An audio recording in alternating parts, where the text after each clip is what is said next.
channel. This is Barkha ma'am, your Aptech Guru. So my dear class 12th IT students, भाई finally आप सभी का इंतजार होता है खत्म, क्योंकि जैसे कि आप सभी की रिक्वायरमेंट थी कि मैम क्लास 12th का CS आ चुका है, IP आ चुका है, इवन AI की भी हमने शुरुआत कर दी है, बट व्हाट अबाउट IT। तो आज के इस सेशन से नए सेशन की नई शुरुआत कर रहे हैं आपके सब्जेक्ट क्लास 12th IT के साथ में। इंफॉर्मेशन टेक्नोलॉजी बुक कोड 802 की धमाकेदार शुरुआत आज के इस सेशन से करने वाले हैं। यदि इस ईयर को अपने जीत का साल बनाना चाहते हो, IT में पूरे फुल में से फुल मार्क्स को स्कोर करना चाहते हो, मींस कि यदि चाहते हो पूरे 100 में से 100 मार्क्स को अचीव करना, तो बिल्कुल सही प्लेटफॉर्म पे आए हो डियर स्टूडेंट्स। इतिहास गवाह है इस बात का, अपने जूनियर्स अपने सीनियर्स से जाके पूछना। जैसी प्रिपरेशन में करवाती हूँ ना, बिल्कुल क्वेश्चंस उसी के अंदर से आते हैं, क्योंकि हम ऐसा कुछ भी नहीं छोड़ते हैं जिसमें से क्वेश्चंस ना बने या जिसमें से क्वेश्चंस आए और आप अटेम्प्ट ना करके आ सको। 100% हमारी पढ़ाई होती है और उस 100% में से 100% आपका पेपर आता ही है ना जी। तो जैसा पढ़ाऊंगी वैसे वैसे क्वेश्चंस आएंगे 110%, ये बात श्योर है। वैसी पढ़ाई मैं आपको करवाने वाली हूँ कि एकदम जीरो से हीरो लेवल का जो एक आपका सफर है वो यहाँ हम मिलकर तय करेंगे साथ में। तो तैयार हो मेरे साथ 100 में से 100 मार्क्स लेकर आने के लिए। नए सेशन की नई धमाकेदार शुरुआत क्लास 12th IT के साथ मैंने कर दी है। ऑलरेडी क्लास 12th के CS IP AI के वीडियो लेक्चर्स भी अवेलेबल है। सभी सब्जेक्ट्स के video lectures 9 to 12th class के अवेलेबल है। प्लेलिस्ट की लिंक आपको डिस्क्रिप्शन में मिल जाएगी, जहां से जाके आप हर एक सब्जेक्ट के वीडियो लेक्चर्स को एक्सेस कर सकते हो एकदम free of cost with free of notes. Yes, Telegram channel का लिंक भी डिस्क्रिप्शन में है, जहां से आप नोट्स को भी एक्सेस कर सकते हो बिल्कुल फ्री ऑफ कॉस्ट। आपको कोई चार्ज कोई पेमेंट नहीं करना है। तो बेटा जी क्लास 12th का जो IT है वो 9th 10th IT के जैसा ही है। 9th में आपने पार्ट 1 पढ़ा है, 10th में आपने पार्ट 2 पढ़ा है, 11th में आपने पार्ट 3 पढ़ा है, और इन सभी का एडवांस हम पढ़ने वाले हैं क्लास 12th IT में। ठीक है, अब ये जो आपका एग्जाम होता है वो भी 100 मार्क्स का ही होता है। ध्यान से समझना, आपकी जो IT की बुक है वो 2 पार्ट में डिवाइडेड है, part A and part B। ठीक है जी। अब ये जो टोटल आपका पार्ट A पार्ट B है, यहां से थ्योरी क्वेश्चंस आपके पूछे जाते हैं 60 मार्क्स के, और प्रैक्टिकल क्वेश्चंस आपसे पूछे जाते हैं कितने मार्क्स के, 40 मार्क्स के। तो ऐसे कुल मिला के हो गए आपके टोटल 100, और दोनों की तैयारी मैं करवाने वाली हूँ। 60 + 40 100 पूरे मार्क्स आप अचीव करोगे, ये मेरी गारंटी है। बस आपको शुरुआत से लेकर एंड तक मेरे साथ में बने रहना है ना। अब हम शुरुआत कर रहे हैं पार्ट B के साथ में। किसके साथ में शुरुआत कर रहे हैं? पहले हम पार्ट B से शुरुआत कर रहे हैं। क्यों? क्योंकि मैम इस 60 मार्क्स में से ये 10 मार्क्स का वेटेज रखता है और ये 50 मार्क्स का वेटेज रखता है। तो भाई 50 marks is a greater marks. बाकी 10 मार्क्स की पढ़ाई भी आपको करवाऊंगी, ऐसा नहीं कि नहीं। तो ये 50 मार्क्स यदि अचीव करना चाहते हो पूरे, क्योंकि यहाँ से long answer, short answer, MCQ सब बनता है ना। तो उसमें जो पहला यूनिट है, पार्ट B का जो पहला यूनिट है वो है आपका डेटाबेस कॉन्सेप्ट्स। और आपको ऐसा नहीं है कि भाई वीक में एक दिन क्लासेस मिल रही है मैम तो आपको थोड़े थोड़े कॉन्सेप्ट्स मिलेंगे। कोशिश मेरी पूरी रहेगी कि पूरा यूनिट, पूरा चैप्टर आपको एक दिन में कवर करवा दूं, ताकि आपको सारी चीजें एक जगह पर मिल जाए। ठीक है, तो पहला यूनिट आज कवर करेंगे डेटाबेस कॉन्सेप्ट्स के पार्ट 1 के साथ, क्योंकि अब जो डेटाबेस कॉन्सेप्ट्स वाला जो यूनिट है वो अपने आप में लेंथी यूनिट है, क्योंकि यहाँ पे आपको 11th का डेटाबेस का कॉन्सेप्ट्स भी पढ़ना है, बेसिक कॉन्सेप्ट भी पढ़ना है, और साथ में रिलेशनल डेटाबेस की जो एडवांस SQL क्वेरीज है वो भी पढ़नी है। तो मैंने इसको 2 पार्ट में डिवाइड कर दिया है। पहले पार्ट में हम कवर करेंगे डेटाबेस का बेसिक्स, जो आपने क्लास 11th में भी पढ़ा हुआ है। तो ये जो सेशन आज का है वो क्लास 11th वाले भी देख सकते हैं, क्लास 12th वाले भी देख सकते हैं, वो सारे बच्चे देख सकते हैं जो कि डेटाबेस को सीखना चाहते हैं, जो डेटाबेस में कंफ्यूज्ड है अभी तक बेटा, क्योंकि 9th में भी है, 10th में भी है, 11th में भी है, 12th में भी है, सेम यूनिट्स आपकी चलती आ रही है ना जी। तो क्लास 12th में डेटाबेस कॉन्सेप्ट्स को हम पहले आज थोड़ा सा रिवाइज करेंगे। जो बच्चे ने क्लास में 11th में अच्छे से नहीं पढ़ा है तो आपकी सारी चीजें आज रिवाइज हो जाएगी। क्यों? क्योंकि आपके लेटेस्ट सिलेबस में बेसिक डेटाबेस कॉन्सेप्ट करके एक लाइन सबसे पहली यूनिट में लिखी हुई है बेटा। तो सारे बेसिक कॉन्सेप्ट्स को हमें एक बार रिवाइज तो करना होगा, है ना। तो अब जब बात आती है किसकी, डेटाबेस के बेसिक कॉन्सेप्ट्स की, तो इसमें सबसे पहले हम समझते हैं कि मैम डेटा क्या होता है।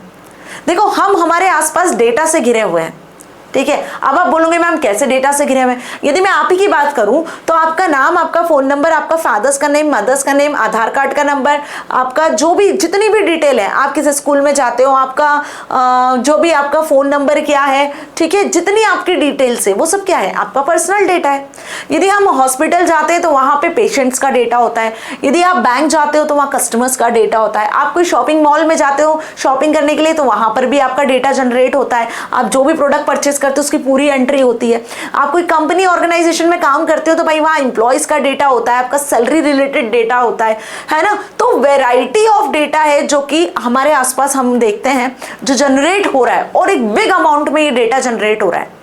तो पहले तो जो कुछ लिमिटेड सॉफ्टवेयर हुआ करते थे ना, वहां पे इन डेटा को मैनेज कर लिया जाता था। यदि ट्रेडिशनल मेथड की बात करूं तो इस डेटा को मैनेज करने के लिए मैनुअल रजिस्टर्स होते थे। अभी आपके स्कूल की बात कर लेती हूं, आपके स्कूल में रेगुलरली मॉर्निंग में अटेंडेंस रिकॉर्ड मेंटेन किया जाता है। उस अटेंडेंस को क्यों मेंटेन किया जाता है? ताकि ये पता चल सके कि भाई पूरे साल बच्चा कितने दिन आया है, कितने दिन नहीं आया है। 75% अटेंडेंस कंपलसरी सीबीएसई ने कर दी है, तो वो कैलकुलेट करने के लिए कि भाई 75% किस हर एक स्टूडेंट के निकल रहा है कि नहीं निकल रहा है, उसके लिए हमें एक रजिस्टर में मेंटेनेंस करना होता है। लेकिन आजकल तो मैम टेक्नोलॉजी कहाँ से कहाँ पहुंच चुकी है, आजकल रजिस्टर्स में भी मेंटेनेंस नहीं होता है। आपके पास स्कूल के सॉफ्टवेयर अवेलेबल होते हैं, उन सॉफ्टवेयर में हम अटेंडेंस लगाते हैं और उन सॉफ्टवेयर में चुटकियों में एक क्लिक पे अटेंडेंस कैलकुलेट होकर आ जाती है। तो this is the best example to understand about data कि बेटा हर जगह डेटा जनरेट हो रहा है। स्कूल की बात करें तो स्टूडेंट का डेटा, टीचर्स का डेटा जनरेट हो रहा है। तो ये जो डेटा होता है वो रॉ फैक्ट्स एंड फिगर्स होते हैं जो प्रोसेस होते हैं और प्रोसेस होकर इंफॉर्मेशन में कन्वर्ट हो जाते हैं।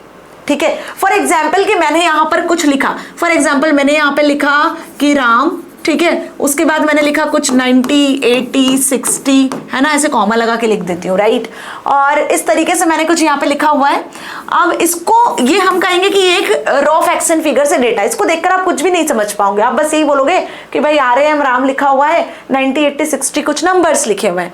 तो this is raw facts and figures, this is data. अब यदि इसको मैं प्रोसेस करती हूँ और इसको मैं इस तरीके से शो करती हूँ, लाइक कि राम scored 90, 80, 60 in 3 subjects। तो भाई अब आप क्या कर पा रहे हो, अब आप इसको समझ पा रहे हो, अब आप इसको समझ पा रहे हो कि नहीं इस लाइन को? क्योंकि यहाँ जो अब रॉ डेटा लिखा हुआ था उसको हमने प्रोसेस करके एक सेंटेंस में बना दिया जो एक इन्फॉर्मेशन के फॉर्मेट में आपके सामने अवेलेबल है कि राम ने 90, 80, 60 3 सब्जेक्ट में मार्क्स को स्कोर किया है। बाकी यहाँ आपको समझ में आ रहा था क्या, या नहीं क्लियर हो रहा था? हमें क्या पता क्या लिखा था, कौन से नंबर्स लिखे थे, किसका नाम लिखा हुआ था। लेकिन जब हमने इसको स्पेसिफाई किया, इस डेटा को प्रोसेस करके एक इन्फॉर्मेशन में कन्वर्ट कर दिया, तो अब आपको यहाँ से एक इन्फॉर्मेशन मिल पा रही है। ठीक है जी। तो इसे मैनेज करने के लिए, इस तरीके के इंफॉर्मेशंस को जनरेट करने के लिए, इस तरीके के डेटा को प्रोसेस करने के लिए हमें डेटाबेस मैनेजमेंट सिस्टम्स की जरूरत होती है। ठीक है, अभी पूरा डिटेल में पढ़ेंगे। तो फिलहाल डेटा क्या होता है? Collection of raw facts which have not been processed, raw facts and figures जो कि प्रोसेस्ड नहीं होते हैं। तो अनप्रोसेस्ड जो होता है वो डेटा होता है। ठीक है, और फिर ये डेटा प्रोसेस होकर एक यूजफुल और एक मीनिंगफुल इंफॉर्मेशन में मिलता है हमें। तो इंफॉर्मेशन जो होती है वो मीनिंगफुल होती है, ठीक है, प्रोसेस्ड होती है। डेटा जो होता है वो नॉन मीनिंगफुल होता है और अनप्रोसेस्ड होता है। ध्यान रखना, डेटा इंफॉर्मेशन में 2 नंबर में डिफरेंस आता है। तो information is produced by data. ठीक है, डेटा की प्रोसेसिंग के बाद में आपको क्या मिलती है? इंफॉर्मेशन मिलती है। एक और एग्जांपल बताती हूँ, marks obtained by student in examination, student ने एग्जाम में मार्क्स को स्कोर किया, तो मैंने वही लिख दिया यहाँ पे कि नाम लिख दिया और मार्क्स बता दिए। अब जिसको समझ में आया तो ठीक है, वैसे तो ये रॉ डेटा हमने यहाँ पे लिखा हुआ है, लेकिन अब क्या किया हमने भाई, इसका एवरेज मार्क्स और मिनिमम मार्क्स, मैक्सिमम मार्क्स निकाल लिए।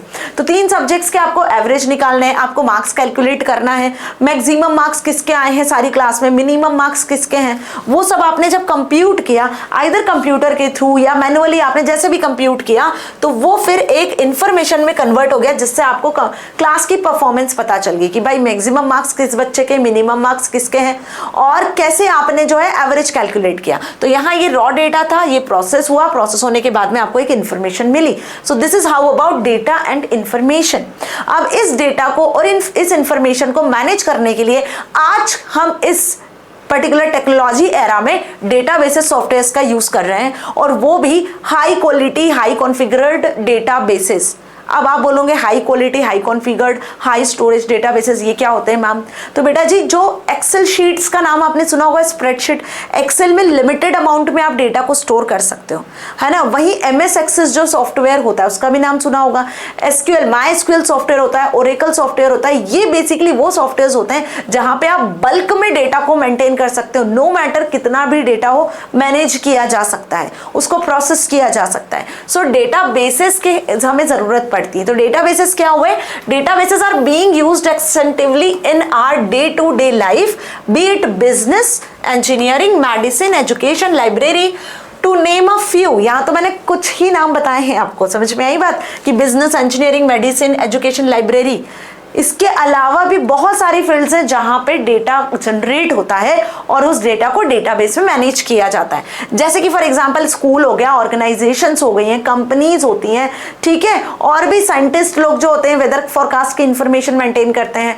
क्लियर हो रहा है आपको? तो ऐसे बहुत सारी जगह होती है, हॉस्पिटल्स होते हैं जहां पे डेटा मैनेज किया जाता है, रेलवे रिजर्वेशन सिस्टम होता है जहां पे पैसेंजर्स का डेटा मैनेज किया जाता है, एयरक्राफ्ट में पैसेंजर्स का डेटा मेंटेन किया जाता है। तो आप मेरी बात समझ रहे हो कि यहाँ तो कुछ ही हमने बात लिखी है, लेकिन डेटा बहुत बल्क में जनरेट होता है। तो यहाँ पे for example name, class, roll number, marks in every subject of every student in a school, this is a school student data, okay, जो कहाँ मैनेज करते हैं हम? डेटाबेसेस में मैनेज करते हैं। तो database is a collection of processed data. Database क्या होता है? प्रोसेस डेटा का कलेक्शन होता है जहां पे डेटाबेसेस में डेटा को आप स्टोर करते हो और एक इंफॉर्मेशन के फॉर्मेट में एक्सेस कर रहे होते हो। So to record this information about every student in school, the school might have maintained a register and stored it in hard drive or using computer or any software, spreadsheet or DBMS package. Such collection of related data has been recorded, organized and made available for searching is called a database. तो अब यदि database की definition आ गई तो लिख दोगे कि जहां पर एक proper format में वैल्यूज को, डेटा वैल्यूज को रिकॉर्ड किया जाता है, ऑर्गेनाइज किया जाता है ना, यूजर्स के लिए अवेलेबल करवाया जाता है, वो एक डेटाबेस होता है। तो अब यहाँ पे डेटाबेस की ना कुछ प्रॉपर्टीज होती हैं। Database is a representation of some aspects of the real world. Real world में जितना भी डेटा जनरेट हो रहा है उसको शो करने के लिए बेसिकली डेटाबेसेस का यूज किया जाता है, जिसको मिनी वर्ल्ड कहते हैं। So whenever there are changes in this mini world, इस मिनी वर्ल्ड में जिस भी किसी डेटा में चेंजेस होते हैं तो वो डेटाबेस में जाके रिफ्लेक्ट होते हैं। फॉर एग्जाम्पल कि आपका जो डेटा है वो डेटाबेस में जाके स्टोर हुआ है, अब आपका एड्रेस बदल गया या आपका फोन नंबर बदल गया, तो भाई वो चेंजेस ऑटोमेटिकली डेटाबेस में होंगे जब आपने अपना डेटा फीड किया होगा। ठीक है जी, तो आई बात समझ में? तो ये डेटाबेस में रिफ्लेक्ट होते हैं changes. It is designed, built और populated with data for specific purpose. ये एक स्पेसिफिक पर्पस के लिए बनाए जाते हैं, बिल्ड किए जाते हैं databases. It can be of any size and complexity, और इसका बिग इन साइज होता है और जितने भी कॉम्प्लेक्स लेवल का डेटा होता है वो हम यहाँ पर मैनेज करते हैं। Now it can be maintained manually और इट मे बी कंप्यूटराइज्ड। अब पहले की बात करें तो ट्रेडिशनली मैनुअली जो है रिकॉर्ड को मेंटेन किया जाता था, लेकिन अब हम इसको कंप्यूटराइज्ड वे में मेंटेन करते हैं। सो अब इसकी जरूरत क्यों पड़ी मैम? इस डेटाबेस को मैनेज करने की जरूरत क्यों पड़ी? सो यदि ट्रेडिशनल फाइल प्रोसेसिंग की बात करूं तो data is stored in the form of files. A number of application programs are written by the programmers to insert, delete, modify, retrieve data from this files. Okay, new application programs will be added to the system as the need arises. मतलब पहले क्या होता था, registers में record को maintain करते थे, फिर जैसे कंप्यूटराइजेशन की शुरुआत हुई, कंप्यूटर्स आए, तो कंप्यूटर्स में फाइल्स में आप डेटा को स्टोर करने लगे। अब फाइल्स में प्रॉब्लम्स भी हुई। क्या प्रॉब्लम्स हुई वो भी हम डिस्कस करेंगे। तो आप क्या करते थे, कंप्यूटर्स में फाइल बनाते थे और फाइल में डेटा को रिकॉर्ड करने लगे। फॉर एग्जांपल यदि हम बात करें, यहाँ पर ये डायग्राम देख के आपको समझ में आ रहा होगा कि ये एक फाइल है जो कि सेल्स डिपार्टमेंट की फाइल है। इस एप्लीकेशन प्रोग्राम के थ्रू इस सेल्स डिपार्टमेंट की फाइल को हम मैनेज कर रहे हैं। ये दूसरी फाइल है, फाइल नंबर 2, जो पेरोल डिपार्टमेंट की फाइल है। एक एप्लीकेशन प्रोग्राम के थ्रू हम इस पेरोल डिपार्टमेंट की फाइल को एक्सेस कर रहे हैं। मतलब सेल्स डिपार्टमेंट में सेल्स से रिलेटेड इंफॉर्मेशन है, पेरोल डिपार्टमेंट में पेरोल से रिलेटेड, मतलब इंप्लॉयज की सैलरी वगैरह वो। अब भाई सैलरी किस बेसिस पे बनेगी? जितना इंप्लॉय ने सेल किया होगा उसके अकॉर्डिंग उसकी सैलरी बनेगी। तो सेल्स डिपार्टमेंट की इंफॉर्मेशन यहां भी होनी चाहिए और यहां भी होनी चाहिए।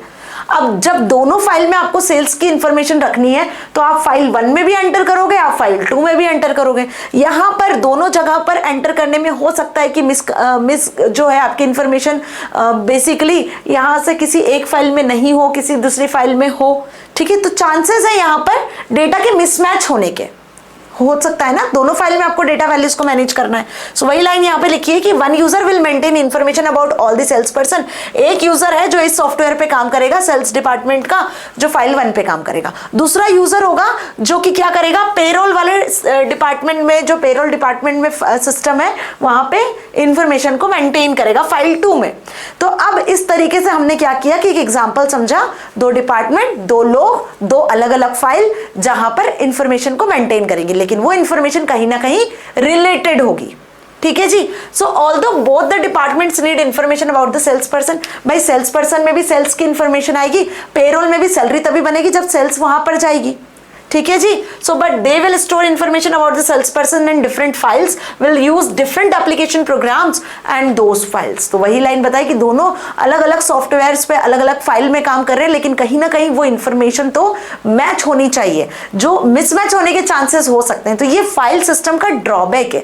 क्या ड्रॉबैक है कि यहाँ पे फाइल में डेटा डुप्लीकेट भी हो सकता है। अब 2 अलग अलग फाइल है भाई, तो यहाँ पे भी डेटा हो सकता है, वहां पे भी हो सकता है, 2 बार भी रिपीट हो सकता है। So same information is stored in more than 1 file. Same information दोनों फाइल में भी मेंशन हो सकती है, या ऐसा भी हो सकता है कि आपकी इंफॉर्मेशन रिकॉर्ड ही नहीं हुई हो, किसी एक में रिकॉर्ड हुई हो, एक में नहीं हुई हो। तो मैच करने में आपको डेटा इनकंसिस्टेंसी को फेस करना पड़ सकता है। So if a file is updated then all the files containing similar information must be updated, else it would result in inconsistency of data. Now lack of data integration. अब 2 अलग अलग फाइलें 2 अलग अलग जगह पर मैनेज की जा रही, तो बेटा यहां से एक इंटीग्रेटेड वे में डेटा को निकालना डिफिकल्ट होता है। आप दोनों फाइल को, दोनों अलग अलग सॉफ्टवेयर्स को कैसे रिलेट करोगे? तो इन दोनों को एक साथ में डेटा इन दोनों फाइल से एक्सेस करना इट इज डिफिकल्ट। इसकी कमी यहां पर है क्योंकि ये इंडिपेंडेंट एक्सेस कर पा रहे हो आप दोनों सॉफ्टवेयर्स को। तो ये फाइल सिस्टम के कुछ ड्रॉबैक्स हैं। क्या ड्रॉबैक्स है कि डेटा डुप्लीकेट हो सकता है, डेटा को एक्सेस करने में प्रॉब्लम होती है, और डेटा को आप इंटीग्रेट नहीं कर पा रहे हो। तो बेटा जी फाइल सिस्टम की जितनी प्रॉब्लम्स थी उसको ओवरकम कर दिया डेटाबेस अप्रोच ने। तो अब हम यूज कर रहे हैं आजकल के जमाने में डेटाबेसेस मैनेजमेंट सिस्टम्स को, जहां पर आपके ओरेकल आ जाता है, माइस्क्यूएल आ जाता है, एसक्यूएल साइबेस आ जाता है, एमएस एक्सेस आ जाता है। ठीक है, open office, Libre office base जैसे जो सॉफ्टवेयर है वो डेटाबेस को मैनेज करने के लिए बनाए गए, जहां पर जितने भी जो अभी हमने ड्रॉबैक देखे फाइल सिस्टम के उसको ओवरकम कर दिया है। ठीक है, सो database approach overcome the problems and also adds a lot of advantage. Now in database approach a single repository of data is maintained which is accessed by different users as per their need.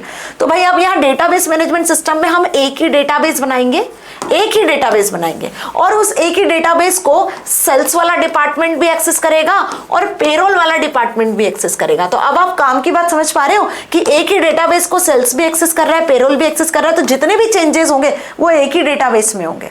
यहाँ पे 2 अलग अलग file नहीं होगी, data inconsistency नहीं होगी और duplication का कोई चांस ही नहीं होगा। ठीक है जी। तो अब बेसिकली बात करें तो इस डेटाबेस को मैनेज करने के लिए जिस सॉफ्टवेयर की हमें जरूरत पड़ती है वो डेटाबेस मैनेजमेंट सॉफ्टवेयर्स होते हैं। It is a collection of programs that enables users to create, maintain and use a database. Database को आप यूज कर सकते हो, डेटाबेस में डेटा को क्रिएट कर सकते हो, इंसर्ट कर सकते हो, अपडेट कर सकते हो, डिलीट कर सकते हो, ऑर्गेनाइज्ड वे में बेसिकली डेटाबेसेस के फॉर्मेट में डेटा को रख सकते हो। It enables creation of repository of data that is defined once. यहाँ पे एक बार आपको डेटा को डिफाइन करना होता है और अपनी रिक्वायरमेंट के अकॉर्डिंग कितनी भी बार डेटाबेस में से वैल्यूज को एक्सेस कर सकते हो। तो एक बार डेटा वैल्यू को स्टोर करो, मल्टीपल टाइम्स वहां से डेटा वैल्यूज को एक्सेस कर सकते हो, मल्टीपल यूजर्स एक्सेस कर सकते हैं। तो डेटाबेस क्या होता है? एक सिंगल रिपोजिटरी होता है जहां से आप डेटा वैल्यूज को कितनी भी बार एक्सेस कर सकते हो। तो ये देखो यहाँ पर डेटाबेस में बेसिकली हमने क्या करा है, इंफॉर्मेशन को स्टोर किया, जिसके लिए डीबीएमएस सॉफ्टवेयर की मदद से आप वैल्यूज को स्टोर कर रहे हो और वो सॉफ्टवेयर एप्लीकेशन प्रोग्राम के फॉर्मेट में यूजर एक्सेस कर पा रहा है। ठीक है, तो वेरियस ऑपरेशंस होते हैं जो कि डेटाबेसेस पे परफॉर्म किए जाते हैं। पहला कि आपको डेटाबेस को डिफाइन करना पड़ेगा, जिस डेटाबेस में आपको वैल्यूज को स्टोर करवाना है वो डिफाइन करना पड़ेगा। फॉर एग्जांपल, एक एग्जांपल दे रही हूं, जैसे कि सपोज मैंने एक स्कूल मैनेजमेंट डेटाबेस बनाया। क्या बनाया? एक स्कूल मैनेजमेंट डेटाबेस बनाया है ना।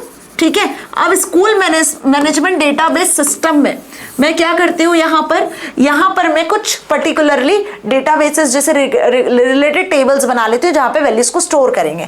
मैंने एक स्टूडेंट टेबल बनाई जिसमें वैल्यूज को स्टोर कर रहे हैं स्टूडेंट की। एक मैंने टीचर टेबल बनाई जहाँ पे टीचर्स की इंफॉर्मेशन को मेंटेन किया जा रहा है। एक मैंने लाइब्रेरी नाम की टेबल बनाई जहाँ पे लाइब्रेरी में बुक्स को मेंटेन किया जा रहा है। ठीक है, ऐसे एक क्लासरूम नाम की टेबल बनाई जहाँ पर क्लासरूम की इंफॉर्मेशन को मैनेज किया जा रहा है। तो हमने एक डेटाबेस बनाया जिसमें आप अलग अलग इंफॉर्मेशन को को टेबुलर फॉर्मेट में मेंटेन कर पा रहे हो। ठीक है, तो यहां आपको डेटाबेस को डिफाइन करना होगा। उस डेटाबेस में आप डेटा कंस्ट्रेंट के अकॉर्डिंग वैल्यूज को स्टोर कर पाओगे। यहां पर जो डेटाबेस है वो पॉपुलेट होता है, मींस कि it involves storing of data in some storage medium that is controlled by DBMS. जो भी डेटा होगा आपका कंप्यूटराइज्ड होगा, हार्ड ड्राइव वगैरह में या जहां भी आपको स्टोर करना है एक पर्टिकुलर स्पेस एरिया में स्टोर होगा। मैनिपुलेटिंग डेटाबेस, इन डेटाबेसेस में वैल्यूज को आप मैनिपुलेट कर सकते हो, अपडेट कर सकते हो, नंबर चेंज करना है, नाम चेंज करना है, एड्रेस चेंज करना है, whatever you want to update ना, जैसे आपको अपडेट करना है वैसे अपडेट कर सकते हो। इसके लिए यूज किया जाता है यहाँ पर डेटा क्वेरी लैंग्वेज को। क्वेरी की मदद से हम टेबल में डेटा इंसर्शन, अपडेशन, डिलीशन करते हैं। और ये क्या होता है ये अगली वीडियो में जानेंगे एसक्यूएल वाले पार्ट में। ठीक है जी। नाउ द वेरियस ऑपरेशंस में दूसरा होता है शेयरिंग द डेटाबेस। आप देखो यहाँ पे क्या होता है कि एक ही डेटाबेस होता है, एक ही स्कूल डेटाबेस है जिसको टीचर्स भी एक्सेस कर रहे हैं, पेरेंट्स भी एक्सेस कर रहे हैं, स्टूडेंट्स भी एक्सेस कर रहे हैं, अलग अलग लेवल पे जिसको जैसी नीड है उस डेटाबेस को एक्सेस कर रहा होता है। तो एक डेटाबेस को हम मल्टीपल यूजर्स के साथ में शेयर कर सकते हैं, सेम टाइम में मल्टीपल यूजर उसमें काम भी कर सकते हैं simultaneously. Protecting the database, database को आप यूजर आईडी, पासवर्ड से प्रोटेक्ट कर सकते हो ताकि कोई भी अनऑथराइज्ड एक्सेस उसको एक्सेस ना कर सके। ठीक है जी। मेंटेनिंग द डेटाबेस, और एट लास्ट इस डेटाबेस को मेंटेन करने के लिए हमें डीबीएमएस सॉफ्टवेयर की जरूरत होती है, जैसे MySQL, Oracle, DB2, IMS, IDS जैसे सॉफ्टवेयर को हम यूज करते हैं। अब आपके सिलेबस में इस बार जो डीबीएमएस के लिए सॉफ्टवेयर हमें यूज करना है वो है MySQL बेटा, जिसको अगली वीडियो में मैं डिस्कस करने वाली हूँ। प्रैक्टिकली आपको एक एक कमांड रन करके बताऊंगी कि कैसे एक्सेस करना है। बस एक चीज का ध्यान रखना है कि MySQL सॉफ्टवेयर को कैसे इंस्टॉल करना है, किस तरीके से इसको डाउनलोड करना है, वो सब मैंने एक डेडिकेटेड वीडियो में बनाया हुआ है जिसके लिंक डिस्क्रिप्शन में है, जहां से आप MySQL सॉफ्टवेयर को इंस्टॉल कर सकते हो, डाउनलोड कर सकते हो। इसको इंस्टॉलेशन में थोड़ा टाइम लगता है, एरर भी आ जाती है बीच में, तो मैंने आपको प्रॉपरली बताई हुई है वीडियो, ताकि आप बिल्कुल एज इट इज यही स्टेप्स फॉलो करोगे तो सॉफ्टवेयर को इंस्टॉल कर पाओगे। And again the sharing of data, जो अभी हमने देखा कि हम डेटा को शेयर भी कर सकते हैं। Now types of users of database, DBMS. ये जो डीबीएमएस सॉफ्टवेयर है इसमें कितने टाइप के यूजर्स होते हैं? तो बेटा यहाँ पे होते हैं, पहले होते हैं एंड यूजर्स। एंड यूजर्स कौन? आप, हम जो डीबीएमएस सॉफ्टवेयर को यूज कर रहे होते हैं अपने पर्पज से। जैसे मुझे जो भी डेटाबेस बनाना है, मुझे स्टूडेंट्स की इंफॉर्मेशन स्टोर करना है, तो मैं एंड यूजर हो गई जो कि इंफॉर्मेशन को स्टोर कर रही हूँ, डीबीएमएस सॉफ्टवेयर टूल का यूज कर रही हूँ। तो users who use database for querying, modifying, generating reports as per their needs, वो क्या कहलाते हैं? एंड यूजर्स कहलाते हैं। ठीक है, they simply use the DBMS to perform their task, to done their task. ठीक है, आगे बात करते हैं। दूसरे होते हैं डीबीए, डेटाबेस एडमिनिस्ट्रेटर। ये कौन होते हैं? जैसे इनका नाम बता रहा है कि एडमिनिस्ट्रेटर होते हैं भाई ये लोग, है ना। बेसिकली बात करें तो the DBMA is responsible for authoring access, monitoring its use, providing technical support, acquiring software and hardware resources. For example कि आपके स्कूल में भी एडमिनिस्ट्रेटिव डिपार्टमेंट होता है, जहां से आपको स्कूल में क्या क्या आपको एक्सेस करना है, क्या नहीं करना है ना, सारी चीजें बताई जाती है। आपको कैसे एंटर होना है, क्या डिसिप्लिन फॉलो करना है, वॉटेवर, आपको कितनी बुक्स लेना है, आपका क्या सब्जेक्ट होना चाहिए, कहाँ कौन सी क्लास में जाके बैठना है। एक एडमिन डिपार्टमेंट होता है जो आपका फी एंड एवरीथिंग, सारे स्ट्रक्चर को मेंटेन करता है। बिल्कुल वैसे डेटाबेस में भी एंड यूजर्स के अलावा डीबीए होते हैं, डेटाबेस एडमिनिस्ट्रेटर्स होते हैं, जो कि बेसिकली आपको एक्सेस प्रोवाइड करते हैं कि आप डेटाबेस मैनेजमेंट सिस्टम को एक्सेस कर सकते हो, आप जो यूज कर रहे हो उसमें मॉनिटर कर रहे होते हैं। ठीक है, आपको टेक्निकल सपोर्ट प्रोवाइड कर रहे होते हैं, और जितने भी हार्डवेयर सॉफ्टवेयर जो रिसोर्सेज है डीबीएमएस से रिलेटेड वो प्रोवाइड कर रहे होते हैं।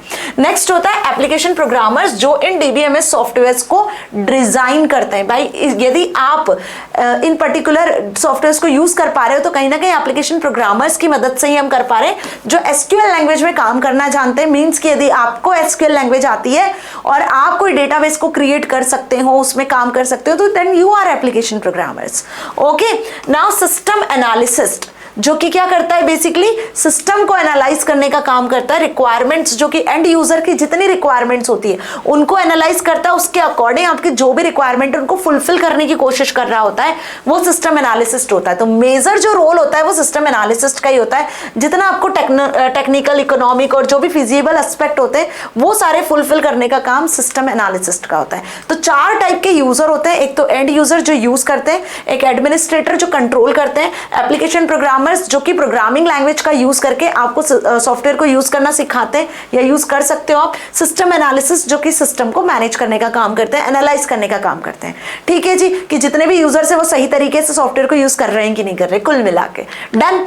अब ये तो हो गए यूजर्स में। हम now the need of DBMS itself explain it's advantage. अब इसके क्या एडवांटेज है, तो जैसे कि हमने नीड समझा कि भाई फाइल सिस्टम में ये सारी प्रॉब्लम्स थी तो वो डीबीएमएस ने ओवरकम कर दी, तो फाइल सिस्टम के जितने डिसएडवांटेज थे वो इसके क्या बन गए, एडवांटेज। कि यहाँ पे रिडंडेंसी को रिमूव कर दिया, डुप्लीकेशन का कोई चांस नहीं है। क्यों नहीं है, क्योंकि डुप्लीकेशन होगा ही नहीं, क्योंकि यहाँ पे हम प्राइमरी कीज कंस्ट्रेंट्स का यूज कर लेते हैं। तो data in DBMS is more concise because of central repository, all the data stored at one place. पहले तो एक ही जगह पर डेटा स्टोर है तो डुप्लीकेशन वैसे ही नहीं होगा, क्योंकि दो से ज्यादा जगह होती है तो वहां डुप्लीकेशन के चांसेस होते हैं। एक जगह पर है तो रिपीटेशन बिल्कुल भी नहीं होगा। रिपीटेशन के लिए हम यहां पर कंस्ट्रेंट्स का और बेसिकली प्राइमरी की का यूज कर लेते हैं। इंप्रूव्ड कंसिस्टेंसी, अब एक जगह पर डेटा है तो ऑब्वियस ही बात है कि जितने भी यूजर है सब एक ही जगह से डेटाबेस में से डेटा वैल्यूज को एक्सेस कर सकते हैं। उन्हें अलग अलग फाइल्स को या अलग अलग सोर्सेज को एक्सेस करने की जरूरत नहीं होती है, तो ये कंसिस्टेंस होता है। ठीक है, the chances of data inconsistency is reduced here, okay, because as a single copy of data is exist by multiple users. Now improved availability, अब यहाँ पर जो availability है वो हर एक यूजर के लिए अवेलेबल होता है डेटाबेस, है ना। यहाँ पे ऐसा नहीं कि किसी एक यूजर ने क्रिएट किया है तो वही एक्सेस कर सकता है। यदि आप उस डेटाबेस को मल्टीपल यूजर्स को शेयर कर देते हो तो मल्टीपल यूजर साइमल्टेनियसली उसको एक्सेस कर सकते हैं, है ना। This helps sharing of information various user of databases. Security भी इंप्रूव करता है, मतलब कि यहाँ पर आप अपने डेटाबेस को लॉक कर सकते हो यूजर आईडी पासवर्ड डालकर। जो भी आपको पासवर्ड डालना है उससे आप उसको लॉक भी कर सकते हो ताकि कोई और यूजर उसको एक्सेस ना कर सके, क्योंकि बहुत सारे हैकर्स वगैरह होते हैं जो अनऑथराइज्ड किसी भी डेटाबेस को एक्सेस करने की कोशिश करते हैं। और आपको ये अच्छे से पता है कि जितना भी कॉन्फिडेंशियल इंफॉर्मेशन होती है, जो भी रिकॉर्ड्स होते हैं वो हम डेटाबेस में ही मेंटेन करके रखते हैं बेटा, क्योंकि बल्क में डेटा जनरेट होता है। So it may also be required to restrict the access to confidential information by making use of passwords and controlling users database access so that DBA can provide security. जो database administrator है वही basically आपको ये security वाला feature provide करता है। अब ये जो डेटाबेस सॉफ्टवेयर्स होते हैं ये यूजर फ्रेंडली होते हैं, becomes very easy access, modify and delete data. Means कि यहाँ पर बहुत हाई डिग्री का आपको कोर्स करने की जरूरत नहीं होती है। एक एसक्यूएल लैंग्वेज होती है, यदि उसको आपने सीख लिया, समझ लिया, तो आप आराम से डेटाबेसेस पर काम कर सकते हो। ठीक है जी, तो बात समझ में आ गई। It reduces the dependency on users on computer specialist to perform various data related operations in DBMS because of its user friendly interface. मतलब एसक्यूएल जो कमांड लिखते हो वो बिल्कुल इंग्लिश टाइप लैंग्वेज होती है। आपको कोई टेबल क्रिएट करना है तो आपने लिखा क्रिएट टेबल, टेबल का नाम लिख दिया और टेबल में जो जो कॉलम बनाने कॉलम के नाम लिख दिए, कॉलम में कैसा डेटा होगा वो डेटा वैल्यूज बता दी। तो कितना इजी होता है टेबल्स क्रिएट करना, डेटाबेस क्रिएट करना। That's why it is known as user friendly, okay. अब इसके कुछ डिसएडवांटेज भी है। तो जहां किसी चीज के एडवांटेज होते हैं बेटा वहां डिसएडवांटेज भी होते हैं। तो मैम क्या डिसएडवांटेज है? पहला तो डिसएडवांटेज ये है कि हाई कॉस्ट होती है। किसी भी डेटाबेस सॉफ्टवेयर पे आप काम करोगे तो बेटा जी उसका कॉस्ट हाई जाता है। मींस कि यदि आप इंप्लीमेंट करते हो किसी डेटाबेस सॉफ्टवेयर को, आपकी कोई कंपनी, कोई ऑर्गेनाइजेशन है, वहां पे कोई अच्छा आप डेटाबेस सॉफ्टवेयर लेकर आना चाहते हो तो उसको आपको बेसिकली यहाँ पर मैनेज करना होता है, जिसके लिए आपको हाई कॉस्ट भी पे करना पड़ सकती है, थोड़ा टाइम कंज्यूमिंग भी होता है ना, क्योंकि एनालाइज करना चीजों को, डेटा को एनालाइज करना, डिजाइन स्पेसिफिकेशंस को सेट करना, सारी चीजें बनाना, एप्लीकेशन प्रोग्राम्स को लिखना डेटाबेस के लिए, तो कॉस्ट इसकी एक बार लगती है लेकिन हाई लगती है। उसके बाद सिक्योरिटी एंड रिकवरी ओवरहेड्स। अब डेटाबेस मैनेजमेंट सिस्टम आपके लिए आपकी रिक्वायरमेंट के अकॉर्डिंग क्रिएट कर दिया। जैसे फॉर एग्जांपल कि आपका स्कूल है, अब हर एक स्कूल की रिक्वायरमेंट अलग अलग होती है, तो आपके स्कूल के लिए आपने एक डेटाबेस मैनेजमेंट सिस्टम रेडी करवा लिया स्कूल मैनेजमेंट के नाम से, आपके स्कूल के नाम से। अब उसमें आपके स्कूल के स्टूडेंट का डेटा होगा, आपके स्कूल के टीचर्स का डेटा होगा, आपके स्कूल की इंफॉर्मेशन होगी, तो आपके स्कूल स्पेसिफिक है, जिसको कोई कोडर या कोई प्रोग्रामर आकर, कोई सिस्टम डीबीए आकर बेसिकली क्रिएट कर देगा। उसके लिए वो अच्छा खासा कॉस्ट भी लेगा आपसे, ठीक है। अब ऐसा तो ये नहीं कि सिस्टम एक बार क्रिएट हो गया, सॉफ्टवेयर एक बार क्रिएट हो गया, बस वो सालों चलेगा। उसमें एरर्स भी आ सकती है, उसमें प्रॉब्लम्स भी हो सकती है, कोई नया फीचर हो तो आपको उसमें ऐड ऑन भी करवाना होता है। तो यहाँ पर बेसिकली सिक्योरिटी और रिकवरी के भी कभी कभी प्रॉब्लम्स आ जाते हैं, जो बेसिकली अनऑथराइज्ड यूजर्स होते हैं, यदि वो एक्सेस कर सकते हैं, है ना, गलती से किसी ने एक्सेस कर लिया तो इसका एक थ्रेट होता है जिससे हम इसको प्रोटेक्ट कर सकते हैं। इसमें टूल्स भी होते हैं जिससे इसको प्रोटेक्ट भी किया जा सकता है। तो रेगुलरली बैकअप लेकर आप इसको प्रोटेक्ट कर सकते हो। आपका जो भी इंपॉर्टेंट डेटा उसको रेगुलरली बैकअप लेकर आप इसको प्रोटेक्ट कर सकते हो। तो ये दो बेसिकली हम बात कर सकते हैं कि इसके डिसएडवांटेजेस हैं, ठीक ठीक है जी। बट इसके जो डिसएडवांटेजेस हैं वो बेसिकली इसके एडवांटेजेस से कम है, एडवांटेजेस ज्यादा हैं, तो that's why it is more popular as compare to file system. Now अब यहाँ पे बात करते हैं हम types of database management system की। तो देखो बेटा, जब types of database management system की बात करते हैं ना, टाइप्स ऑफ डीबीएमएस, तो यहाँ पे 4 से 5 टाइप के डीबीएमएस होते हैं।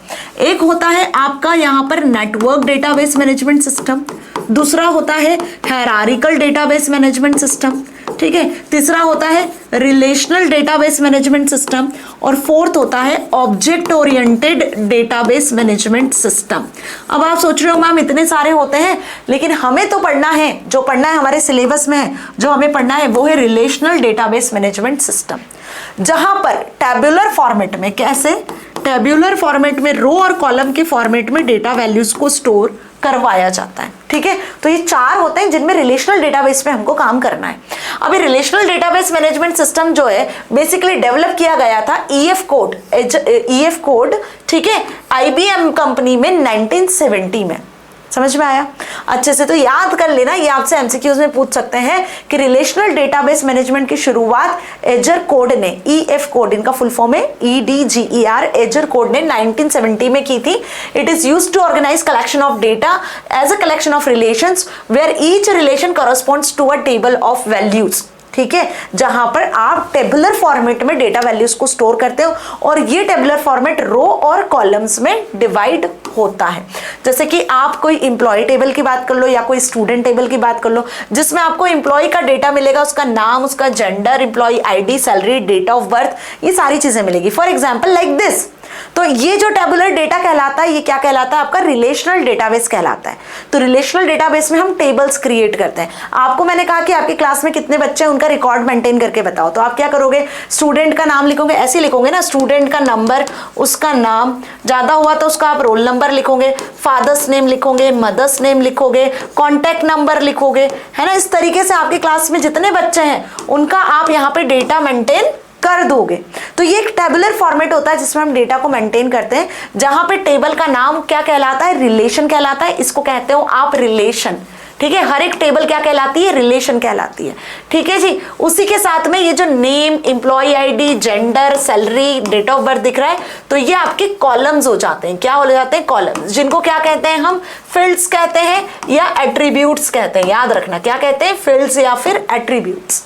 अब उसके बाद जो देख रहे हो ना, यहाँ पे नेम लिखा है नेहा मेहता, एम्प्लॉय आईडी लिखा है 1121, फीमेल है, 20,000 सैलरी है, डेट ऑफ बर्थ ये है। तो ये जो है एक जो रो यहाँ पे क्रिएट हो रही है, ये रो बेसिकली कहलाती है टपल। तो जो भी रो होती है उसको क्या कहते हैं हम?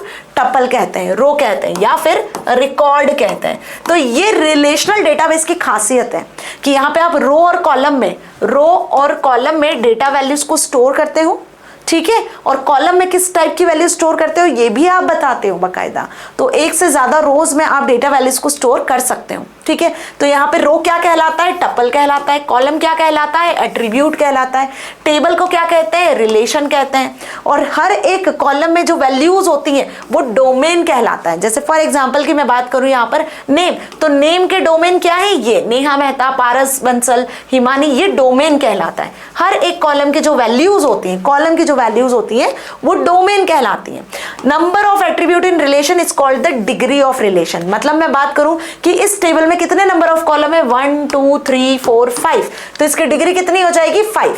तो जितने नंबर ऑफ कॉलम्स होंगे उतनी वही बेसिकली डिग्री उस पर्टिकुलर टेबल की होगी। और जितने नंबर ऑफ रोज होंगे वो टेबल की कार्डिनलिटी कहलाएगी। And this is very important, इसको आईएमपी टिक कर लो, यहां से एमसीक्यूज, फिलअप्स, क्वेश्चन आंसर्स बन जाते हैं बेटा जी। ठीक है, कि रिलेशनल डेटाबेस में रो को टपल कहते हैं, कॉलम को एट्रीब्यूट कहते हैं, टेबल को रिलेशन कहते हैं, और जितने भी कॉलम है उनकी वैल्यूज को डोमेन कहा जाता है। कॉलम्स का जो नंबर ऑफ कॉलम्स को जो काउंट कर लेते हैं वो डिग्री ऑफ रिलेशन कहलाता है। नंबर ऑफ रो को काउंट करते हैं तो वो डिग्री ऑफ कार्डिनलिटी कहलाता है। ठीक है, अब हम बात करें टेबल की, तो एम्प्लॉय एक रिलेशन है, यहाँ पे 3 टपल्स हैं। ठीक है, और name, employee ID, gender, salary, date of birth, ये सारे एट्रीब्यूट्स हैं। फील्ड्स हैं, कॉलम्स हैं। डोमेन हर एक का अलग अलग है। नेम में कैरेक्टर वैल्यूज आपको मिल जाएगी, स्ट्रिंग टाइप की वैल्यूज मिल जाएगी, है ना। और जो भी डोमेन है उसमें वैल्यूज एटॉमिक होनी चाहिए। एटॉमिक मतलब कि यूनिक होनी चाहिए, ठीक है। So domain of database attribute is a set of all possible values that attribute में contain. In order to specify a domain we specify a type of that attribute, ठीक है जी। अब यदि हम डोमेन की बात करें कि कैसे आपको टाइप बताना है, तो देखो नेम में आपने कैरेक्टर्स को स्टोर करवाया है, एम्प्लॉय आईडी में आपने 4 डिजिट का नंबर स्टोर करवाया है, जेंडर में आपने या तो मेल या तो फीमेल स्टोर करवाया है, सैलरी में आपने नंबर टाइप की वैल्यूज को स्टोर करवाया है, डेट ऑफ बर्थ में आपकी जो वैल्यूज है वो DD, MM, YY फॉर्मेट में स्टोर है। तो ये क्या बता रहे हैं हम कि हर एक कॉलम में जो वैल्यूज है वो किस टाइप की है। तो डोमेन में डेटा वैल्यूज होती है और एक सर्टेन टाइप की होती है। नंबर्स हो सकते हैं, कैरेक्टर्स हो सकते हैं, डिजिट्स हो सकती है, DD, MM, YY फॉर्मेट में डेट ऑफ बर्थ हो सकता है, डेट ऑफ ज्वाइनिंग हो सकता है, ठीक है जी। तो बात समझ में आ गई। Now the degree of employ table is 5 क्योंकि 5 कॉलम है। Cardinality of employ table, total number of row कितनी है, 3 रो है। और यदि रिलेशनल स्कीमा की बात कर ले तो एम्प्लॉय टेबल है जिसमें name, employee ID, gender, date of birth और सैलरी वाले मेन कॉलम्स हैं। और फिर यदि हम बात करें कि इसमें जो वैल्यूज आपने स्टोर की उसको कहते हैं रिलेशन स्टेट, ठीक है। तो वहां पे आपने नेहा मेहता 1121 ये पहला रिकॉर्ड एंटर किया, दूसरा रिकॉर्ड एंटर किया, 3 मतलब 3 स्टेट्स में आपने डेटा वैल्यूज को स्टोर किया है, ठीक है जी। तो डिग्री कार्डिनलिटी में कोई प्रॉब्लम नहीं है। अब इन टपल्स की जो ऑर्डर्स होते हैं, मतलब पहले आपने देखा था यहाँ नेहा मेहता का नाम था। यदि मैं पीछे आ जाऊं, बैक आ जाऊं, तो आप देखो इस टेबल में आपको क्या देखने को मिलेगा, नेहा मेहता, पारस बंसल, हिमानी। यदि आप टेबल में कुछ नाम को ऊपर नीचे कर देते हो तो बेटा जी उससे कोई फर्क नहीं पड़ता है ना। Ordering of tuple is not important in relation. ये जो ऑर्डर है टपल का, है ना, वो इंपॉर्टेंट नहीं है। Then what is important, important क्या है मैम, फिर तो ध्यान से समझना। The ordering of attribute is again in unimportant. मतलब आप चाहे तो नेम इधर लिख दो, एम्प्लॉय आईडी इधर लिख दो, आप चाहो तो ये डेट ऑफ बर्थ पहले ले आओ, जेंडर को बाद में ले आओ। तो ना तो रो का पलटना ज्यादा जरूरी है, वो इंपॉर्टेंट नहीं है, ना तो कॉलम इधर उधर हो जाए तो उससे भी कोई फर्क नहीं पड़ता है। No 2 tuples of relation should be identical, ठीक है। Given any pair of 2 tuples value at least 1 column must be different, ठीक है। The value in each tuple is an atomic value. जो इंपॉर्टेंट है वो ये है कि हर एक रो में जो वैल्यू लिखी हुई है वो यूनिक होना चाहिए, ठीक है। और 2 रो के अंदर का जो डेटा वैल्यूज है वो सेम नहीं होना चाहिए, right? So if the value of an attribute is tuple is not known or not applicable or not available, so special value null is assigned. For example कि आपने एक स्टूडेंट का data enter किया, अब उसका फोन नंबर नहीं पता है, तो क्या आप एंटर नहीं करोगे? आप करोगे एंटर, पूरा डेटा एंटर करोगे, लेकिन उस कॉलम को खाली नहीं छोड़ सकते हो। 4 नंबर वाले कॉलम में आपको कुछ ना कुछ तो लिखना पड़ेगा। अब फोन नंबर नहीं है तो मैडम क्या लिखेंगे? तो बेटा जी अब कुछ भी डेटा आपके पास अवेलेबल नहीं होता है किसी कॉलम में लिखने के लिए, तो वहां पे डेटाबेस में जो वैल्यू असाइन होती है वो होती है नल वैल्यू, NULL। तो समझ में आई बात। तो सपोज कि आपने हिमानी वर्मा का आपके पास में क्या नहीं था, सैलरी नहीं था, यहाँ सैलरी नहीं है आपके पास अभी, तो आप यहाँ पे क्या असाइन कर दोगे, नल वैल्यूज असाइन कर दोगे। ऐसा नहीं कि इसको ब्लैंक छोड़ देंगे, टेबल में कभी भी ब्लैंक वैल्यू नहीं जाती, जहां ब्लैंक होता है वहां नल वैल्यू असाइन हो जाती है। और नल का मतलब ऐसा भी नहीं है कि 0 होता है, 0 में 0 इज अ वैल्यू हियर, ठीक है। नल मतलब नथिंग इज हियर, ठीक है, कोई वैल्यू यहाँ पर नहीं है, यहाँ पर आप वैल्यू बाद में असाइन करवाने वाले हो, इट इज लाइक दैट, ठीक है जी। तो इतना समझ में आया कि ऑर्डरिंग इंपॉर्टेंट नहीं है, आप किसी भी ऑर्डर में डेटा वैल्यूज को स्टोर कर सकते हो, किसी भी ऑर्डर में कॉलम को अरेंज कर सकते हो। व्हाट इज इंपॉर्टेंट, उसके अंदर जो डेटा वैल्यू लिखी है ना वो इंपॉर्टेंट है, वो रिपीट नहीं होना चाहिए, वो डुप्लीकेट नहीं होना चाहिए। Understand this thing. चलिए, तो इतना क्लियर हो गया कि ऑर्डरिंग इज नॉट इंपॉर्टेंट, है ना। अननोन वैल्यू की यदि बात कर ले तो a person has date of birth but it is not known at the time of data entry, है ना। आपको डेट ऑफ बर्थ लिखना है, लेकिन जब एंट्री कर रहे थे तब आपको डेट ऑफ बर्थ नहीं बताती, तो वहां आपने क्या असाइन कर दिया, नल वैल्यू असाइन कर दिया। Unavailable value, a person has home phone but does not want to be listed. अब एक पर्सन के पास में घर पे फोन रखा है, लेकिन वहां पे आपको मोबाइल नंबर लिखना है, तो आपके पास नहीं है, तो आप नल वैल्यू असाइन कर सकते हो। जब कोई वैल्यू नॉट एप्लीकेबल होती है, मतलब college degree attribute would be null if a person who has no college degree.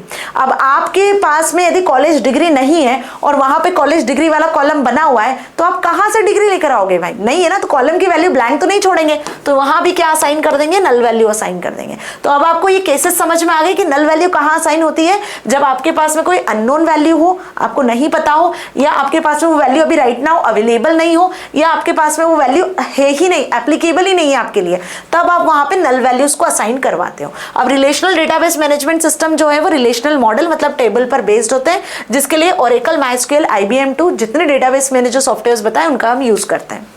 ठीक है, एंड करूंगी इस टॉपिक के साथ में आज के इस सेशन को, इसके बाद फिर हम एसक्यूएल पे आएंगे। ठीक है, सारा बेसिक्स जो आपने क्लास 11th में पढ़ा है वो आपको यहाँ फिर से रिवाइज हो गया होगा, अच्छे से समझ में आ गया होगा, है ना।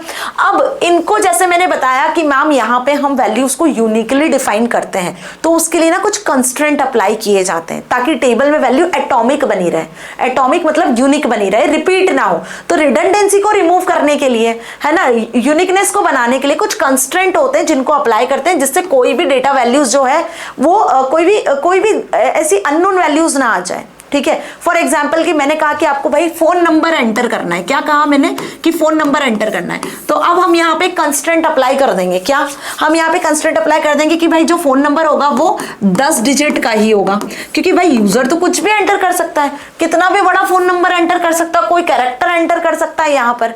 तो हम इसको रेस्ट्रिक्ट कर देंगे कि यहाँ पे जो फोन नंबर एंटर होगा वो होगा सिर्फ 10 डिजिट का। ठीक है, अगर कम डिजिट का हुआ तो भी ये सेल एक्सेप्ट ही नहीं करेगा, ज्यादा डिजिट का होगा तो भी सेल एक्सेप्ट नहीं करेगा। तो यूजर हमेशा सही चीजें यहाँ पर एंटर करेगा जब इस पे कंस्ट्रेंट अप्लाई होंगे। तो constraint are restrictions on the values stored in the database based on the requirement. जैसे फॉर एग्जांपल कि हमने जेंडर एंटर करना है, तो जेंडर में हमने यहाँ रेस्ट्रिक्ट कर दिया 2 ही वर्ड कि जेंडर की वैल्यू या तो मेल होगी या तो फीमेल होगी। ठीक है, इसके अलावा कोई और कैरेक्टर कुछ भी एंटर नहीं होगा यहाँ पर। तो आपने ये रेस्ट्रिक्शन यहाँ अप्लाई कर दिया ताकि कोई भी यूजर सही आंसर ही फिल करेगा, कुछ भी मिसलीड यहाँ पर इंफॉर्मेशन नहीं होगी।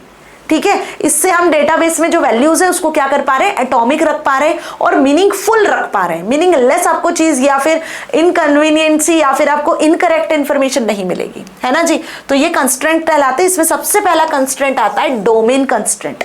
डोमेन मतलब जो कॉलम के अंदर की वैल्यूज होती है, जो अभी मैंने बताया कि employee ID must be 4 digit number. भाई कोई भी इंप्लॉय आईडी यदि आप लिख रहे हो तो इंप्लॉय आईडी में ऐसा नहीं कि कुछ भी इंप्लॉय आईडी कोई भी एंटर कर देगा, ये गलती से भी कभी कभी गलत एंटर हो सकता है। तो हमने यदि इस पर रेस्ट्रिक्शन लगा दी कि भाई 4 ही डिजिट का नंबर एंटर करना है, तो आप यदि डोमेन कंस्ट्रेंट लगाते हो तो उसमें बेसिकली आप ये लगा सकते हो कि आपको कितने लॉन्ग कैरेक्टर्स या डिजिट्स को एंटर करना है।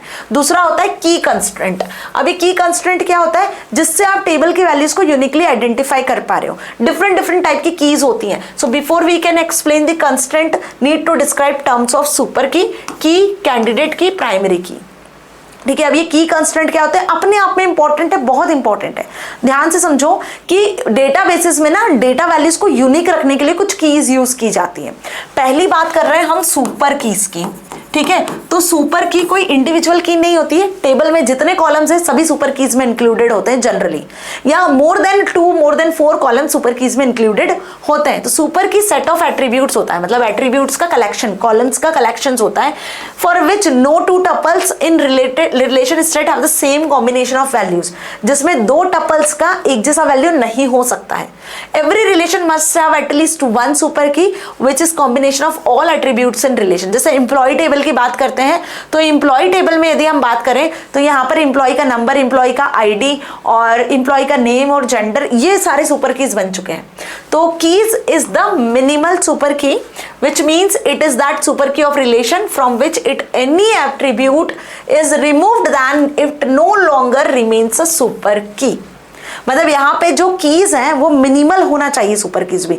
ऐसा नहीं कि सपोज 10 एट्रीब्यूट है, किसी एक टेबल में 10 कॉलम है तो आप 10 को सुपर की बना दो। 10 कॉलम सुपर की बन सकते हैं, लेकिन जितने मिनिमल सुपर की होगी उतने ज्यादा अच्छा होगा टेबल के लिए। समझ में आई बात। तो यहाँ पे वही लिखा है, फॉर एग्जाम्पल कि आपने एम्प्लॉय टेबल लिया जिसमें नेम, एम्प्लॉय आईडी और जेंडर, नेम, एम्प्लॉय आईडी और जेंडर, भाई 5-6 कॉलम्स थे जिसमें से 3 कॉलम को हमने क्या बना दिया, सुपर कीज बना दिया। ठीक है, यदि इसमें से हम इस जेंडर को रिमूव कर देते हैं, क्या कर देते हैं, नेम को और जेंडर को रिमूव कर देते हैं, तो यहाँ पर फिर भी एम्प्लॉय आईडी बनता है जो कि सुपर की बनने के लिए वैलिड रहता है। भाई नेम और जेंडर को हटा दिया तो एम्प्लॉय आईडी तो अपने आप में यूनिक ही होगा। 2 एम्प्लॉय के नाम राम और राम होंगे भी, सपोज 2 एम्प्लॉय है, राम शर्मा और राम शर्मा उनके नाम है, तो वहां पर उनका नाम सेम हो सकता है, उनका जेंडर सेम हो सकता है, लेकिन उनका एम्प्लॉय आईडी तो सेम नहीं हो सकता ना, वो तो अलग ही होगा। तो that's why employee ID is a super की।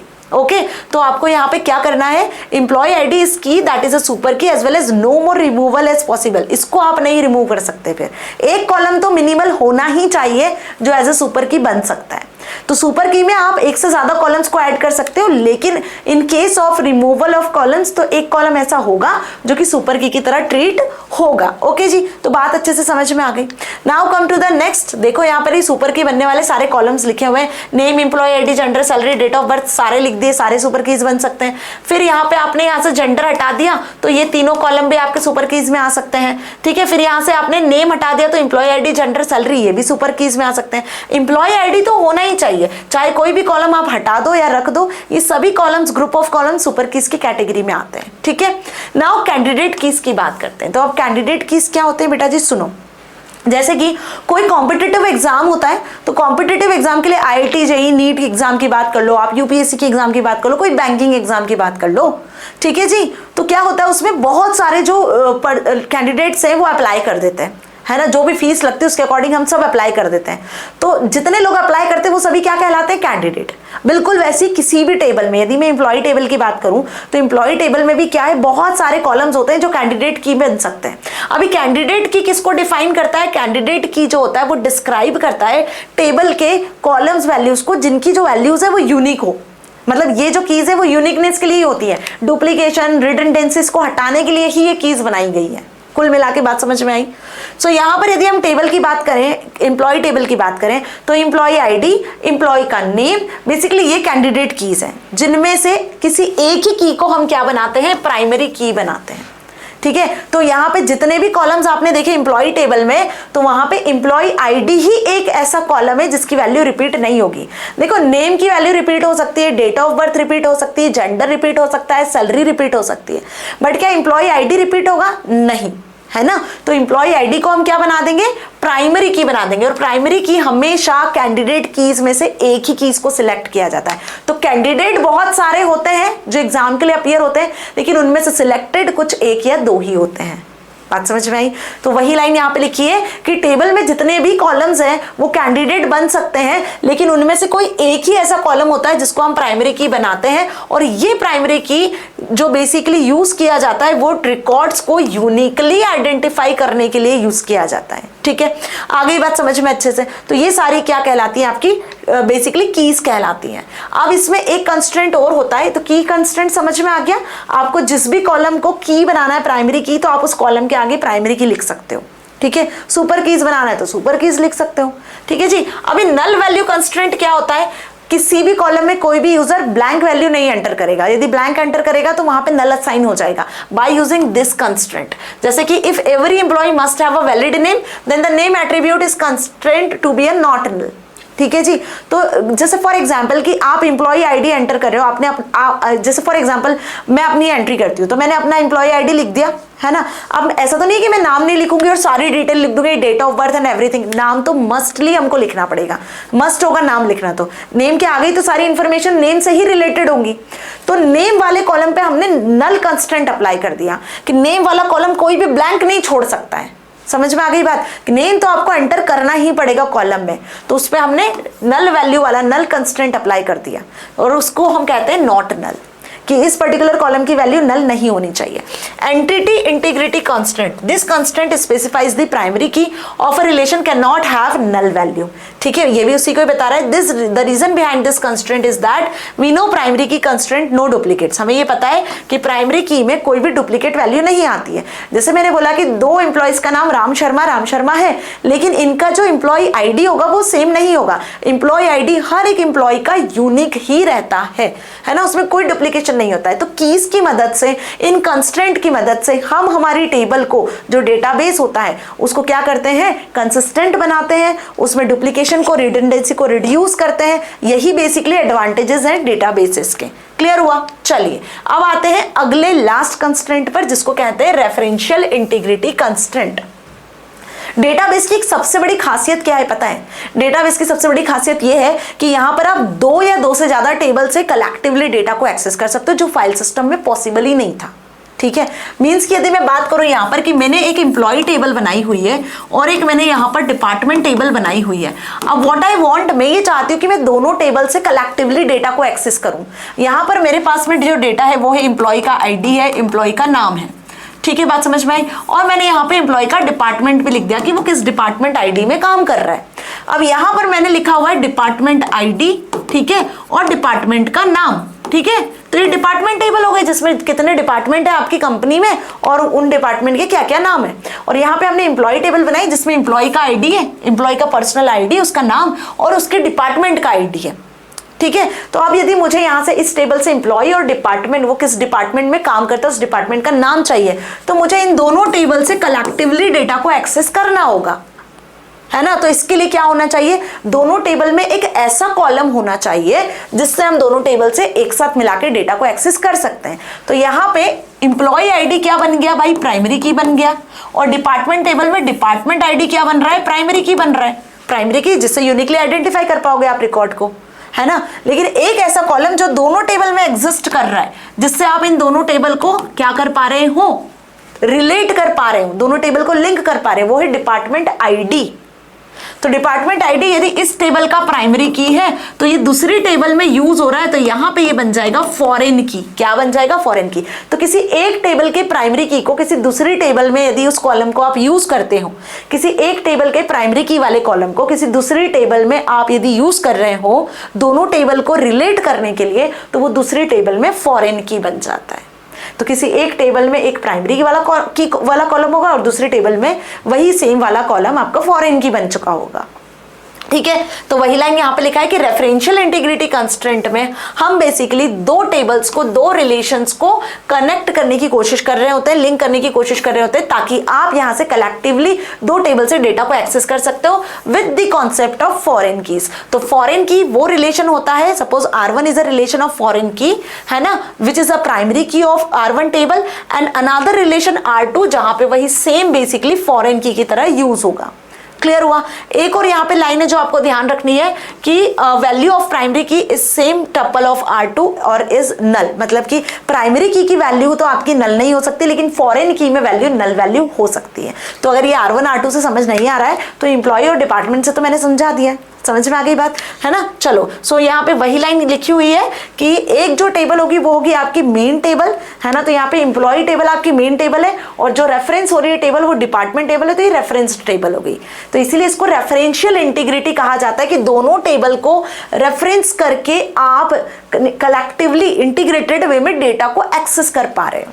तो अब इसकी मदद से हम क्या एक्सेस कर पा रहे हैं, एम्प्लॉय आईडी, एम्प्लॉय का नेम और डिपार्टमेंट नेम की वो किस डिपार्टमेंट में काम कर रहा है, ठीक है। ये सारी इंफॉर्मेशन को आप दोनों टेबल से कलेक्टिवली एक्सेस कर पा रहे हो। तो बात समझ में आ गई अच्छे से। चलिए अब इसके बाद में देख लो ये डायग्राम ध्यान से कि बेटा सुपर कीज में टेबल के सारे कॉलम्स आ जाते हैं, है ना। मैंने बात करूं यदि आपकी एम्प्लॉय टेबल की, तो एम्प्लॉय का आईडी आ गया, एम्प्लॉय का नेम आ गया, एम्प्लॉय का जेंडर आ गया, है ना, सारे कॉलम, एम्प्लॉय की डेट ऑफ बर्थ, सारे कॉलम्स आपके सुपर की कहलाते हैं। वहीं कैंडिडेट कौन बन रहा है, तो भाई कैंडिडेट में हम बता देते हैं कि मैम एम्प्लॉय आईडी और नेम जो है इसको हम कैंडिडेट बना रहे हैं। हम ये मान के चल रहे हैं कि एम्प्लॉय आईडी और नेम दोनों ही टेबल के यूनिक रिकॉर्ड्स को आइडेंटिफाई कर रहे हैं, ना तो नेम रिपीट होएगा ना आईडी रिपीट होगा। हम ये मान के चल रहे हैं कि हमारी जो ऑर्गेनाइजेशन है वहां पर बेसिकली सारे अलग अलग नेम के बंदे हैं, सबके नाम डिफरेंट है और उनकी एम्प्लॉय आईडी भी डिफरेंट है। तो ये दो जो कॉलम्स हैं वो कैंडिडेट बन गए। किसके लिए कैंडिडेट बन गए, प्राइमरी की के लिए। बट इनमें से बनेगा तो कोई भी एक ही प्राइमरी की, तो जिसके ज्यादा चांसेस होते हैं, एम्प्लॉय आईडी के चांसेस ज्यादा हैं, तो हम ये बोल देते हैं कि एम्प्लॉय आईडी को हमने प्राइमरी की बना दिया। तो ये एक सबसेट होता है, मतलब कैंडिडेट की सुपर कीज का सबसेट होता है और प्राइमरी की कैंडिडेट की का सबसेट होता है। बट प्राइमरी की ओनली एक ही कॉलम बन सकता है। तो ये आपको अच्छे से समझ में आ गया, अब कोई डाउट नहीं है इसमें। चलिए, तो अब यदि एग्जांपल वही सेम लूं मैं डिपार्टमेंट और टीचर का, तो department name, department ID, number of teachers, teacher name, teacher ID, department ID and subject. तो ये दो अलग अलग टेबल हमने बना दी। तो डिपार्टमेंट आईडी वाला जो कॉलम है डिपार्टमेंट टेबल में बना है प्राइमरी की, और टीचर वाले टेबल में टीचर आईडी प्राइमरी की है, लेकिन इन दोनों टेबल को रिलेट कैसे कर पा रहे हो, डिपार्टमेंट आईडी वाले कॉलम से, ठीक है। ये देखो ये यहाँ पे बन गया फॉरेन की, क्योंकि ये कहीं ना कहीं दोनों टेबल को रिलेट कर रहा है, जहां से आप टीचर का नाम, डिपार्टमेंट का नाम दोनों एक्सेस कर पाओगे। तो department ID is the primary key of department relation and teacher ID is the primary key of teacher relation. ठीक है, so now you notice here department ID is the primary key, department is also present in relation teacher also, मतलब teacher वाले table में भी आप देख रहे हो कि डिपार्टमेंट आईडी प्रेजेंट है. ठीक है, so the reason is that every teacher belongs to a particular department. Now that means department ID of teacher relation must have a value that exists in department ID. Attributes of department relation cannot be null. Means कि primary की values नल नहीं होती है कभी भी, foreign की values नल हो सकती है but primary key value can't be null.